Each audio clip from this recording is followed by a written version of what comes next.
healthcare. We talked about medical research. We talked about Social Security. We're marching through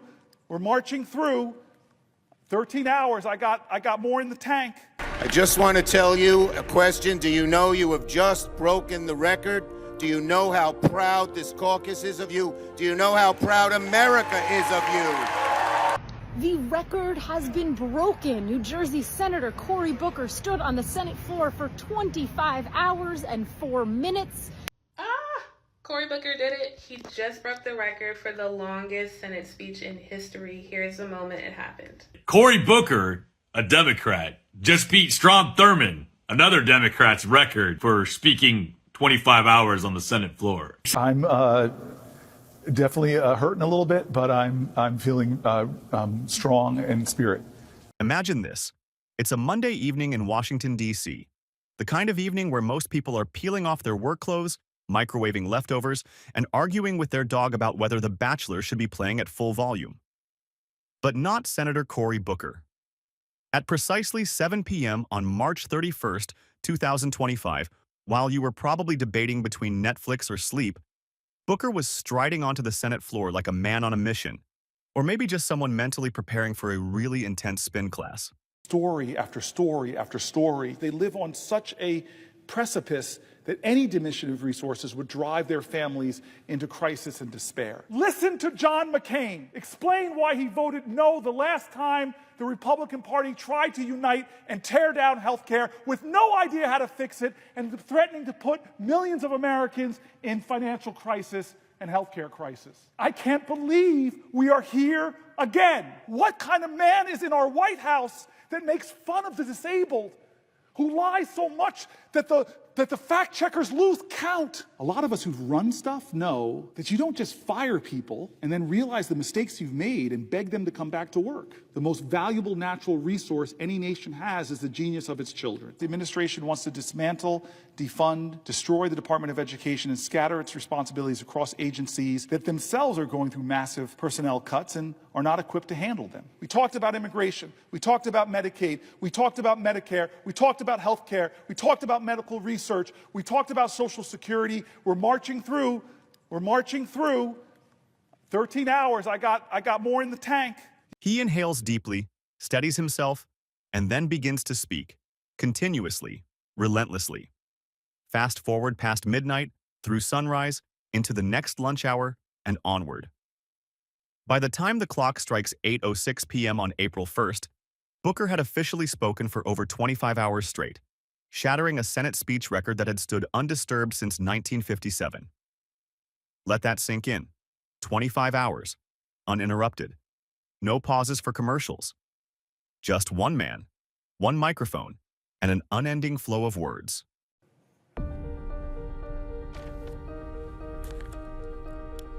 John? Would the senator yield for a question? Chuck Schumer, it's the only time in my life I can tell you no. I just want to tell you a question. Do you know you have just broken the record? Do you know how proud this caucus is of you? Do you know how proud America is of you?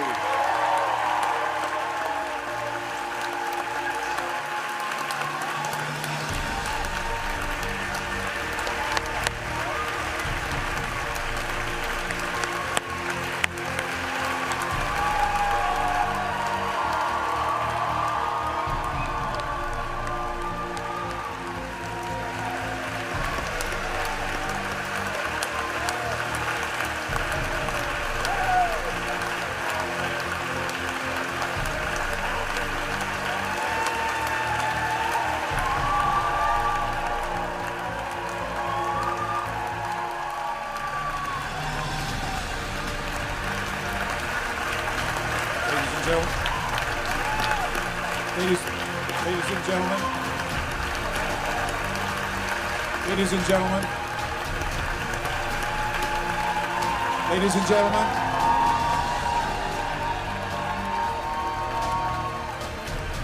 Now you might be asking yourself, what in the C-SPAN could possibly be worth talking about for that long?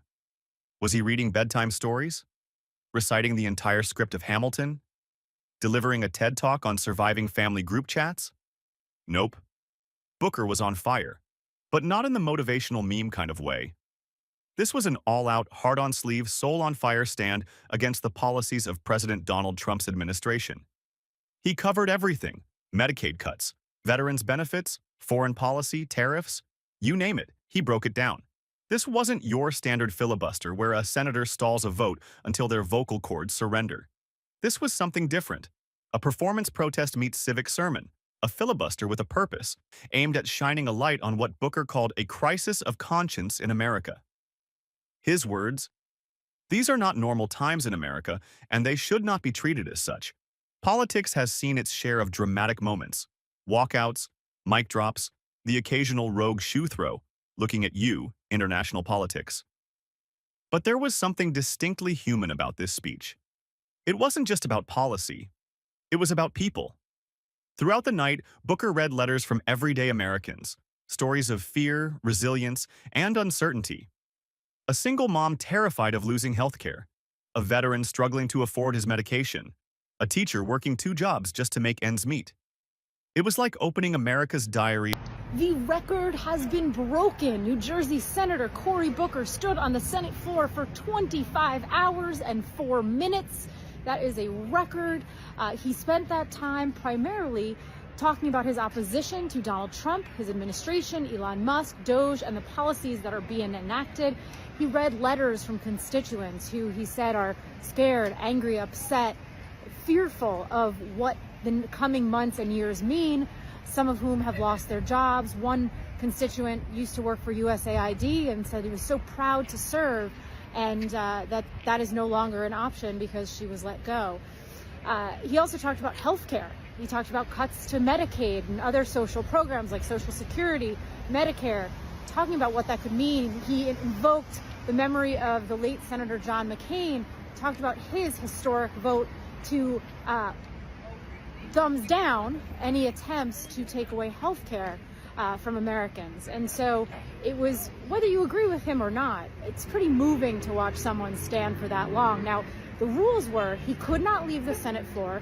He had to remain standing the whole time. Now, he was able to get little bits of respite from his fellow senators who would ask him questions. That is allowed. And so they could ask perhaps longer questions and give Booker a little time to rest his voice. But again, he had to stand the whole time, no breaks, no bathroom breaks, could not leave the floor. Now, he broke the record that had previously been held by Strom Thurmond, who spoke for 24 hours and 18 minutes against civil rights. And Booker even noted, saying that he was there today despite Strom Thurmond's speech. And he implored people to take this time very seriously. He said he was trying to get in good trouble, a reference to the late Representative John Lewis. That's your one thing. So let me get this straight. Cory Booker, a Democrat, just beat Strom Thurmond, another Democrat's record for speaking 25 hours on the Senate floor. Except Thurmond's filibuster was against the 1957 Civil Rights Act. Hey, and that's fucked up. That's messed up. But at least Thurmond had a goal. Cory Booker, on the other hand, was literally whining for 25 hours straight that Trump is keeping his campaign promises. You can't make this up. Like all the Democrats were cheering him on. Like he solved world hunger or something. Typical Democrats to praise a guy for talking big, solving nothing, and calling it a win. It's the same old party, except that Thurmond ranted to block progress, and Booker ranted to dodge progress. It's the same party. It really is. They just swapped hoods for hashtags. Senator, how are you? I'm definitely hurting a little bit, but I'm feeling strong in spirit and grateful to so many people who allowed me to tell their stories on the Senate floor and who were there for me, from the parliamentary staff to my colleagues. It was a long 25 hours, but I'm feeling a lot of gratitude. Staying up 25 hours for any reason is a trying thing physically. What was different about the experience of it than what you anticipated? I mean, you stood by your fellow Senator Chris Murphy 9 years ago when he did 15 hours. He described that today as a solidarity or a sympathy filibuster, in that you stood with him during that time. So you've experienced some of the pain of this before, but A, you're 9 years older than you were then, and B, this was a lot longer. How was it different, and how much were you prepared for? I was grateful to Chris. He and I talked about it before, and I at the end tonight, I said, our balance sheet's not equal. I now owe you 10 more hours. I stood with him, and I really wanted to see if I could stand for as long as he and I were going to go. And he was successful that day in getting concessions from Mitch McConnell to have votes on the Senate floor around gun safety. Unfortunately, even common sense gun safety then failed. But for me, it was an experience that stuck in my mind. I could do 15 hours without going to the bathroom, even though my legs really hurt over those 15 hours. Both of us talked about how our feet hurt. And so when my team and I decided to do this, we just said, let's take some risks. Let's go out there and see how long we could last. And to be candid, Strom Thurmond's record always kind of just really irked me, that he would be the longest speech, that the longest speech on our great Senate floor was someone who was trying to stop people like me from being in the Senate. So to surpass that was something I didn't know if we could do, but it was something that was really, as we got closer, became more and more important to me. Our country is in crisis. Anybody who would criticize Biden and follow Trump into what he's doing with this budget proposal that's going to slash health care for millions of Americans, increase the deficit by trillions and trillions of dollars, and make Elon Musk richer and richer? Is that your solution? This is not a normal moment in America. This is a crossroads moment in America. Today into tomorrow, I'm going to stand as long as I can. As long as I can, I'm going to stand and read stories like this because you are seen, you are heard. Your voices are more important than any of the 100 of us.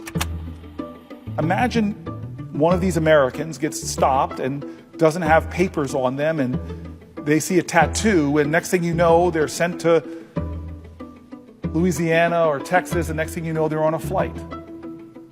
That's not hyperbole. That's not some impossible thing. How we're treating our allies is unacceptable, and the tariffs that will be imposed will indeed hurt Canada and other NATO allies, but they will hurt us in the long run more. I ask America to please ask yourself this financial question: am I better off than I was 71 days ago? Am I better off or worse off? The richest man in the world and the most powerful man in the world, himself a billionaire, are attacking the program that millions and millions of our senior citizens rely on. And like any good hero's journey, he had allies. Fellow Democratic senators occasionally swooped in like tag team partners in a wrestling match, asking questions, offering moral support, maybe slipping him a cough drop or a hydration reminder. Because yes, in the Senate, that's allowed. It's basically the political version of a Gatorade break. Meanwhile, over on the internet, the speech turned into an unexpected streaming hit. Live views on YouTube, TikTok, and Twitter X soared as Americans tuned in like they were watching the Super Bowl of speeches. Comment sections lit up. Memes were born. One viewer joked, "At this point, Cory Booker's voice has filed for workers' comp." But not everyone was handing out applause. Critics labeled the speech performative, a publicity stunt, a throwback to Booker's infamous "I am Spartacus" moment during the Kavanaugh hearings. Some argued that the time would have been better spent negotiating behind closed doors or drafting actual policy. Still, even skeptics had to admit, talking for 25 hours straight? That's not just dedication. That's extreme public service cardio. Whether you see it as a powerful protest or political theater, one thing's for sure. Booker reignited a conversation about what it means to stand, really stand, for something. In an age where outrage lasts 24 hours and attention spans about half that, he made people pause, listen, think. And maybe that's the point. So here's the question I'll leave you with. Do these marathon speeches actually move the needle in politics, or are they just for show? Is it leadership or just a very long monologue? Drop your take in the comments. I want to know what you think. Hot takes, thoughtful perspectives, Booker memes, all of it. And hey, if stories like this keep you hooked, entertained, and just a little more informed than you were 6 minutes ago, go ahead and like this video and subscribe. Trust me, we've got more where that came from. The next story? Let's just say it might surprise you.